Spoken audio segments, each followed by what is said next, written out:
이 시간에는 욥기서 2장 8절 10절 외에 말씀을 중심으로 정하신 때까지 회개하고 기도하라 라는 제 말씀 상고하는 가운데 피차에 은혜 받는 귀한 시간이 되시기를 예수님의 이름으로 기원을 드립니다. 어느 날 천상 보호자에 앉으신 하나님이 좌우와 전면에 하나님의 아들들과 사단들이 시립해 있었습니다. 여호와 하나님께서 사단에게 어디를 다녀왔는지를 하명을 하셨습니다. 사단이 대답하기를 땅에 돌아 여기저기를 다녀왔나이다. 네가 네 종 욥을 유호해 보았느냐? 그와 같이 순전하고 정직하며 하나님을 경외하며 악에서 떠난 자가 없느니라고 칭찬을 하셨습니다. 심기가 몹시 불편해진 사단이 대답하기를 욥이 어찌 까닭없이 하나님을 경외하리까? 주님께서 그와 그 집 모든 소유를 산울로 두르심이 아니니까. 주님께서 그 손으로 하는 발을 복되게 하사 그 소유물을 땅에 널리게 하셨음이니이다. 이제 주님의 손을 펴사 그 모든 소유물을 씻어서 그리하시는 정령 대면하여 주님을 욕하리다 라고 고자질을 했습니다. 내가 그의 소유물을 다 네 손에 붙이노라. 오직 그의 몸에는 네 손을 대지 말지니라 명하자. 사단이 하나님의 하명을 받고 물러갔습니다. 이를 통해서 사단도 하나님의 명령 없이는 사람을 함부로 거두지 못하는 사실을 우리는 깨닫게 됩니다. 사단이 여호와 앞을 물러서 욥을 쳐서 그 발바닥에서 정수리까지 악창이 나게 앉으라. 욥이 제 가운데 앉아 키와 조각을 가지다가 몸을 긁고 있더니 그 아내가 욥을 한심하게 바라보면서 당신이 그래도 자기의 순전을 지킨요? 하나님 욕하고 죽으라고 저주를 퍼부었습니다. 욥은 개의치 아니하고 대답하기를 우리가 하나님께 복을 받았으면 재앙도 받지 아니하겠느냐? 이 모든 일에 욥이 입술로 범죄하지 아니하였다고 욥기서에 기록하고 있습니다. 사람의 질병은 노쇠야 병이 들기도 하고 탐심 때문에 발병하기도 하며 죄에 대한 하나님의 보응으로 병이 몸에 침투하기도 하지만 이같이 마귀의 시험이나 하나님의 섭리나 계획으로 발병하여 고생하기도 합니다. 하나님의 섭리로 덕한 병은 정하신 때가 되어났고 죄의 징계로 발병했을 경우는 먼저 회개를 해야 낫게 되며 때로는 병을 위해 기도하며 약을 사용해야 낫습니다. 말씀을 오늘의 본 말씀을 삼고 상고하는 가운데 피차에 은혜 받는 풍성한 축복의 시간이 되시기를 예수님의 이름으로 축원을 드립니다. 저들은 하나님의 섭리로 덕한 병은 정하신 때가 되어났습니다. 민수기 12장 1절로 15절을 발차에 봉독하면 모세가 구수 여자를 취하며 아론과 미리암이 비방하니라. 여호와께서는 너희 사민은 희망으로 나오라. 여호와께서 강림하사 어찌하여 내 종 모세의 비방하기를 두려워하지 아니하느냐. 죄인 노하시고 떠나신 미리암이 문둥병이 들어 눈과 같이 키더라. 아론이 모세에게 우리가 우매한 일로 죄를 얻었사오니 천거디에 살이 반이나 썩고 죽어서 모태에서 나온 자가 되게 맙소서. 모세가 하나님께 고쳐주기를 강구하였더니 여호와께서 이르시되 7일간 진 밖에 가두고 들어오지 못하게 할지니라. 이에 미리암이 갇혔고 백성들은 그를 다시 들어오게 하기까지 진행치 아니하였더라 고 기록하고 있습니다. 세상 사람들은 자기 눈의 덜보는 깨달지 못하고 남의 눈의 티를 더 크게 허을 잡고 비난을 합니다. 우리나라 속동함에도 똥 묻은 돼지가 겨 묻은 돼지를 나무란다고 하였습니다. 본문의 내용 오늘날의 에티오피아 해당하는 당시의 구수 여인을 모세가 취함으로 벌어진 사건입니다. 모세의 본처 십부라가 죽음에 모세가 구수 여인을 취하였더니 미리암이 주독이 되어 아론까지 합사해 모세를 비난했습니다. 이방 여인을 취한 것도 율법에 어긋나지만 하나님께서는 우리는 무시하고 엄밀하게 모세에 너에게만 허락하셨느냐고 맹렬하게 비방을 했습니다. 이는 모세의 통근에 대한 치기와 질투와 명예욕에서 비롯된 것이었습니다. 두 사람은 모세를 질책함으로써 자신들도 모세와 같은 신적 권위와 특권을 가지고서는 나타내고자 했던 것입니다. 이처럼 인간의 욕심은 한이 없습니다. 하나님께서 아론과 미리암을 모세를 돕는 부교육자로 세우신 것임을 그들은 착각하고 있었습니다. 이는 모세에게만 지도자 권한을 주었느냐고 항변하고 나를 일으킨 고라의 당의 나를 연상케 합니다. 사회적으로 물을 빚고 있는 마약 중독 사건으로 유명한 재벌 2세가 경찰에 구속되었습니다. 법적 절차를 마치고 나온 후 감옥으로 옮기는데 경찰은 이렇게 말했습니다. 같이 가볼 데가 있어. 어딜 가자는 겁니까? 사진 진열실이요. 그곳에 도착한 범죄자는 가슴이 두 방망이질하는 끔찍함을 가누지 못하고 말았습니다. 그것은 바로 범인들의 사진들을 가득히 도배해 놓은 방이었습니다. 그 속에는 자신이 얼굴로 커다랗게 지켜 보였습니다. 아니, 내 얼굴도 어느새 이곳에 걸려있다니. 그런 암울한 표정을 짓더니 이내 울음을 터뜨리며 후회를 했습니다. 온갖 부와 화려한 생활에 묻혀 살던 내가 이전과는 정반이 위친 범죄자로 전락을 하다니. 더구나 내 얼굴에 이곳에 빛이 되어 길이 남게 되는 것을 생각하니 끔찍하구나. 그러나 후회하기는 너무 늦었던 것입니다. 지은 죄의 대가는 반드시 받아야 합니다. 미리암의 경우도 그러야 합니다. 여기서 중요한 교훈은 성급하게 굴지 말라는 것입니다. 모세는 자기를 비방하는 형과 누나와 부교육자인 아론과 미리암의 비난에도 흔들리지 않고 온유함으로 조용히 하나님의 뜻을 기다렸습니다. 사랑하는 성도 여러분, 여러분도 주위의 사람들로부터 비난을 당하는 일이 생길 때 스스로 방해하거나 변명하지 말고 하나님 뜻을 기다리는 것이 좋습니다. 왜냐하면 우리 스스로 나서는 충돌이 하여 싸워서 어느 한쪽에 심한 상처를 입기가 십상이지만 하나님께 맡기면 전지전능하신 하나님께서는 알아서 처리해 주시기 때문입니다. 본문에서도 모세를 비방한 아론과 미리암을 모세는 직접 상대하지를 않았습니다. 그 결과 하나님께서 모세를 대신한 두 사람 중에 미리암에게 문둥병이 걸린 징벌을 내렸습니다. 미리암이 주동자였기 때문이었습니다. 본문 말씀을 통해 우리에게 주시는 교훈은 하나님이 섭리로 득한 병은 정하신 때가 되어야 낫는다는 것입니다. 아무리 약을 쓰고 기도를 해도 때가 되지 않으면 치유되지 않는다는 사실입니다. 문둥병이 바람 미리암을 위해 모세가 하나님께 기도를 드렸더니 진밖에 7일을 격리시키라고 명하심을 받았다라고 기록하였으며 이 말씀을 통해 우리는 하나님의 종을 시기 질투하거나 함부로 비방하지 말는 것입니다. 비방할 일이 있을지란 모세처럼 하나님께 맡기고 기다리는 현명한 성도가 되시기를 주님의 이름으로 기원을 드립니다. 두 번째는 죄의 징계로 발병했을 경우 먼저 회개해야 낫습니다. 본문의 말씀 민수기 21장 7절로 9절을 찾아 봉독하면 백성이 모세에게 이르러 가로되 우리가 여호와 당신을 향하여 원망함으로 범죄하였으므로 여호와께 기도하여 이 뱀들을 우리에게 떠나게 하소서. 모세가 백성을 위하여 기도하며 여호와께서 모세에게 이르시되 불뱀을 만들어 장대 위에 달라 물린 자마다 그것을 보면 살리라. 모세가 노뱀을 만들어 장대 위에 다니 뱀에게 물린 자마다 노뱀을 쳐다보며 살더라고 하였습니다.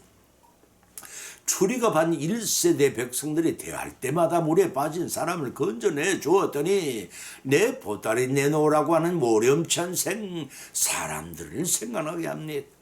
왜냐하면 430여 년간을 애굽의 노예 생활에 압제를 당하고 울부짖는 그들을 구원해 주었더니 하나님께 감사하기는커녕 가는 곳마다 원망과 불평을 단 하루도 거치지 않았기 때문입니다. 그러나 우리는 본문의 내용 말씀을 통해서 하나님의 징계는 궁극적으로 사랑에 기초한 것임을 알 수가 있습니다. 왜냐하면 하나님께서는 출애굽한 후 백성들의 원망과 불평으로 일관한 그들에게 불뱀으로 징계하셨지만 백성들의 회개와 모세의 중보 기도에 마음을 돌려 응답하셨기 때문입니다. 우리는 본문 말씀에 몇 가지 교훈을 받을 수가 있습니다. 첫째는 하나님의 은혜에 감사할 줄 모르고 불평과 원망에 사로잡힌 자는 받던 은혜를 빼앗길 뿐만 아니라 하나님의 진노와 징벌을 받게 된다는 것입니다. 두 번째, 하나님이 진심으로 해결하는 자의 부르심을 외면치 않아야 하시며 구원의 방편을 마련하시며 어디로운 회복을 위해 대책을 강구하신다는 것입니다. 세 번째는 아무리 심각한 죄를 지었을지라도 하나님의 은혜는 넉넉하여 죄와 잘못을 회개하기만 하면 깨끗함을 입을 수 있다는 것입니다. 구약성경 여러 곳에는 오실 메시아의 징표와 예표를 기록하고 있는데 본문의 구원의 방편으로 주신 노뱀도 죄에서 구원을 얻게 하는 십자가 위의 그리스도를 예표한다고 하겠습니다. 백성들이 불뱀을 독으로부터 회복되기 위해서는 반드시 노뱀을 바라봐야만 했습니다. 그와 같이 죄인이 구원받기 위해서는 반드시 십자가 위의 그리스도를 믿고 회개하는 가운데 바라봐야만 삽니다. 그런데 세상에 많은 사람들이 이 진리의 귀를 기울이지 않습니다. 왜냐하면 멸망으로 치닫는 자에게는 십자가의 도는 어리석은 것이요 미련한 것으로 보이기 때문인 것입니다. 고린도전서 1장 18절의 말씀입니다. 당시 광야에 사는 불뱀의 독성이 치명적이었듯이 죄의 독성도 가공할 정도로 치명적입니다. 노뱀을 쳐다본 자만이 구원을 받았듯이 그리스도의 십자가를 믿고 구원하시기를 바라보는 자만이 구원을 얻을 수가 있습니다. 여기에 필히 회개가 따라야 합니다. 불뱀에 물린 자들이 회개하였을 때 노뱀이 만들어졌고 노뱀을 쳐다보는 자만이 구원을 받았음을 아셔야 합니다. 따라서 자신의 고집과 교만을 일관하는 자는 끝내 멸망당할 수밖에 없을 명시하시고 회개하심으로 징계로 얻은 병까지도 고침받는 저와 여러분 되시기를 예수님의 이름으로 간절히 축원드립니다. 세 번째는 때로는 병을 위해 기도하며 약을 사용해야 낫습니다. 본문의 말씀 디모데전서 5장 22절로 23절을 봉독하면은 아무에게나 경솔히 안수하지 말고 다른 사람의 죄에 간섭하지 말고 네 자신을 지켜 정결케 하라. 이제부터 물만 마시고 네 비위에 자주 나는 병을 인하여 포도주를 조금 써라고 하였습니다. 본문 22절 서두에 경솔히 안수하지 말라고 하였습니다. 여기서 안수는 어루만질 안 손수라는 의미는 기도를 받은 사람 머리 위에 목사가 손을 얹어 일하는 것을 말합니다. 출애굽기 29장 10절에 밝혀주고 있습니다. 구약에서의 안수는 하나님께 바치고 성전에 두는 행위를 뜻합니다. 마가복음 6장 5절에서 고향에 가신 예수님께 자신을 없인 여기심으로 거기서는 아무 권능도 행하실 수가 없어 다만 소소의 병인에게만 안수하고 고치실 뿐이었고 라고 기록했으며 누가복음 13장 11절로 13절을 찾아보면 18년 동안을 귀신 들려 꼬라져 조금도 펴지 못하는 한 여자가 있더라. 예수님께서 보시고 불러 이르시되 여자여 네가 네 병에 놓였다 하시고 안수하시며 여자가 곧 펴고 하나님의 영광을 돌리는 지라는 말씀을 통해 병을 고칠 때 안수하셨음을 알 수가 있습니다. 이와 같이 시작에서는 병을 고칠 때와 세례를 베풀 때와 성직자를 성병을 할 때도 안수를 행했습니다. 때문에 본문서도에서 아무에게나 경솔히 안수하지 말고 간섭하지도 말고 네 자신을 정결케 하라고 했던 것입니다. 이 말씀의 뜻은 다른 사람의 죄와 병에 간섭하지 말고 네 자신 모두 지켜 회개하고 정결케 하라는 뜻입니다. 다시 말해서 남의 죄에 동참하거나 남에게 범죄할 기회를 제공하게 되면 오히려 같은 죄에 대해 책임을 면치 못하면 삼가 조심하라는 것입니다. 왜냐하면 죄에 있는 사람이 안수하는 일은 다른 사람이 죄에 간섭하는 것이기 때문에 더 간섭하지 말고 너 자신 모두 정결케 하라는 것입니다. 그뿐 아니라 본문 후반절에서는 기록하기를 이제부터 물만 마시지 말고 네 비위와 자주 나는 병을 위해 포도를 조금 쓰라고 기록하고 있습니다. 여기서 비위란 지라 비통 위 음식이나 사물에 대하여 좁고 언짢음을 느끼는 기분 또는 싫은 것을 참아내는 힘이라는 뜻을 가지고 있습니다. 따라서 비위가 거슬리거나 자주 나는 병을 위해 포도주를 사용하라고 권장하고 있음을 볼 수가 있습니다. 원래 포도주는 알코올 성분이 들어있어 많이 먹으면 취하게 됩니다. 노아가 홍수 이후 포도주에 취하여 실수하게 되고 막내 아들 함을 저주하게 되는 사건도 바로 이 포도주에서 거론합니다. 또 러무엘 왕의 어머니는 포도주를 마시는 것이 왕에게는 마땅치 않다고 했습니다.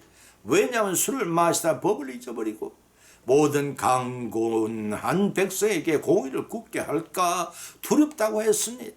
여기서 러무엘이란 하나님께 바친다는 뜻이므로 어머니가 하나님께 서운하고 얻은 아들이라는 의미이지만 누구를 가리킨 일은 성경에 자세히 밝혀지지 않고 있습니다. 그러나 잠언서 31장 6절에 교훈하기를 독주는 죽게 된 자에게 포도주를 마음에 근심한 자에게 줄지어다. 그런 마시고 빈곤한 것을 잊어버리겠고 다시 고통을 기억하지 아니하야고 하였습니다.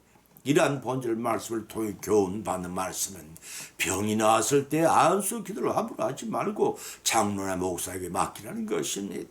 또 비위가 사였고 역질이 나거나 병이 났을 때 포도주를 주를 적당량 마셔서 치료제로 사용하여도 무방하다는 말씀임을 알고 안수 기도와 함께 병용에 사용할 때 고침을 받는 은혜가 임한다는 사실을 여러분은 믿으시기 바랍니다.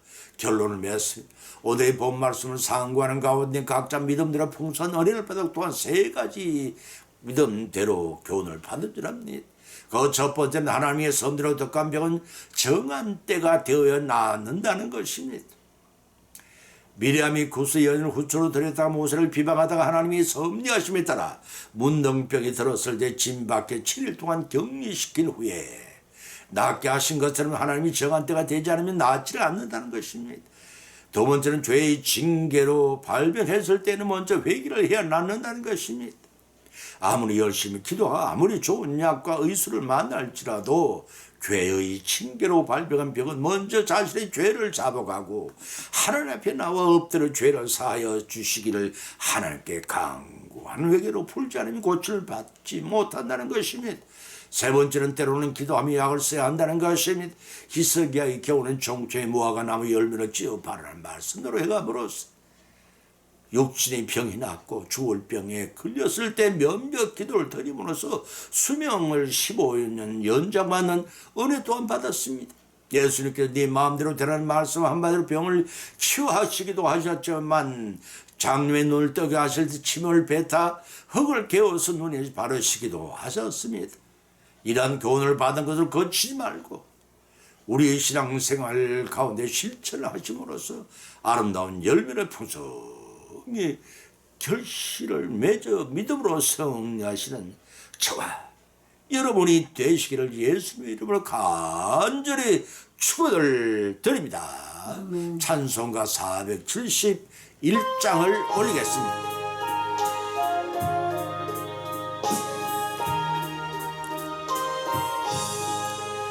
주여 나의 병든 몸을 지금 고쳐주소서. 모든 병을 고쳐주마 주 약속하셨네. 내가 지금 굳게 믿고 주님 앞에 구하오니 주님 크신 권능으로 고쳐 주소서.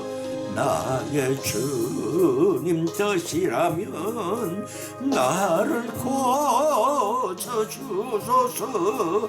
머리 위에 기름 붓고 날 고쳐 주소서. 모든 것을 다 바치고 간구하는 나의 몸을 지금 주님 약속대로 고쳐 주소서.